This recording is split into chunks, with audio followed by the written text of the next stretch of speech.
Maybe spring is coming. Tomorrow's the first official day, you guys know that?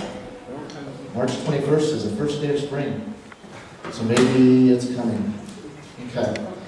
Well, you know, one thing I've learned a lot about kids, being a father now, you guys have a lot of questions.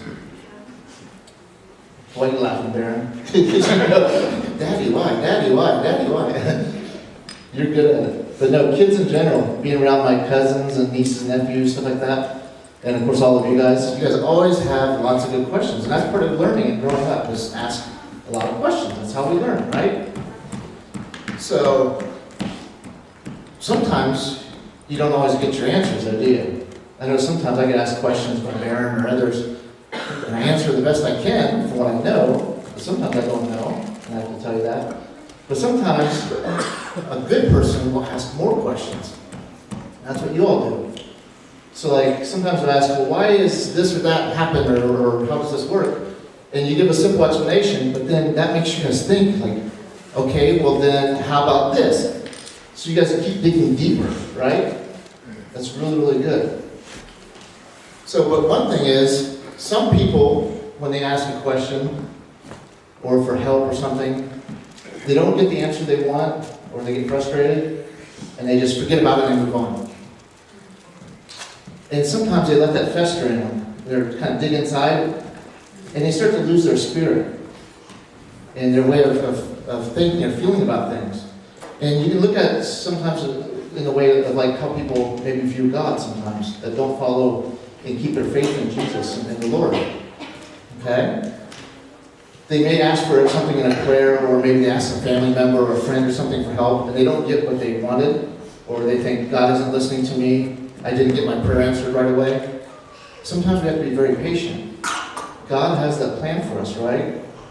And so we have to keep asking, keep praying for things, keep our faith in God. God will be there for us. He has that plan.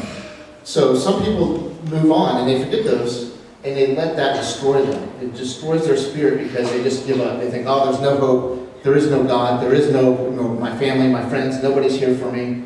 And they let it destroy them inside, their spirit, and they get lost in the world. So we have to make sure we don't do that. But others ask more questions. And that's what you kids are so great about doing, is you want to know more detail, how this works, how that happens. And that's what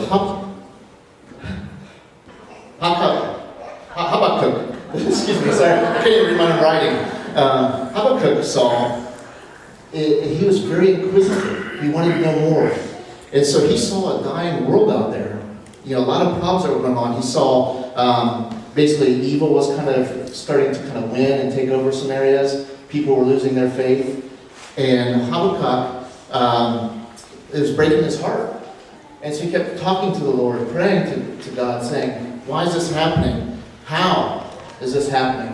When is this going to be taken care of? When are you going to take care of these evil people and eradicate them from the world and let good win? And basically the Lord answered his prayers, and he said, look, sometimes in the short term, bad things will happen. But these people will never win long term. They will never know heaven. They will never know eternal life. They will never know true peace. And they will never be happy in their life. So it's kind of like, if you think about it, like when you play sports or maybe a board game or something. When you cheat, is that really winning? No. No? And does it make you really feel good or better long term? No. It might give you a short term little bit of happiness, right? Because you think you won for the short term. But ultimately, to get better, you have to keep practicing and playing, and you play by the rules. And when you win, it feels good because you're more rewarding. Well, the same thing in life. If you keep your faith in God, keep your trust and your love, and don't keep asking questions, keep praying, and don't let these things deter you. Don't let it break your spirit. That's more rewarding long term. Okay? And so, sometimes we see out there's crop failure, like in some of the scripture, death of animals, or sometimes our loved ones. And some people let that just make them angry inside, and they get frustrated, and they become really devastated. It just tears them apart, and they just become unhappy people, and they're not living their life to the fullest by following in the way of the Lord. And so, how about I'm trouble with that name today. He affirmed that even in tough times, that he would rejoice in the Lord, because he knew long-term the Lord would provide him with what he needed, and God's ability to give him more strength in those tough times. So God will help us through all those difficult times. These are some of the challenges. Remember, we've talked sometimes in the past about God will test us, right? And make sure our faith is strong in him. And so, don't take the eyes off the problem and look to God for your solutions. That's what we pray to God for, okay?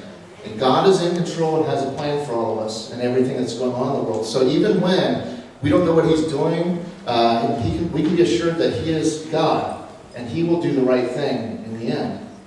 So we just have to keep our faith and our patience, keep praying to God, how, why, when, these questions or problems, the things that are happening.